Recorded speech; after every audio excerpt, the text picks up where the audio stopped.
At yung pagkapalit nun is interesting to me dahil ginagawa nila ngayon na retroactive yung pagpalit ng kanilang interpretation. That's Mm. their own interpretation Mm. from yung Francisco ruling eh. So kaya nagulat ako na ginawa nila yung pagpalit ng interpretation.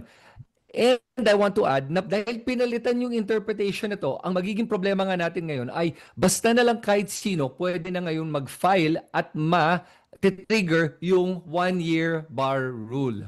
Okay. So I'll keep it to 2 points para lang Okay, we sige, can sige. That's a pandi very good marami. question, actually. Ito lang, no? Like I said, you guys are misled again. Okay? Yung Supreme Court, hindi niya pinalitan yung Francisco ruling. In fact, nagkaroon ng enhancement doon sa trigger ng 1-year bar rule. Okay? So, to explain it to you, no? Ang nangyari diyan, kailan magkakaroon o mati-trigger ang 1-year bar rule? Number 1, when the impeachment complaint is initiated. Francisco, 'di ba?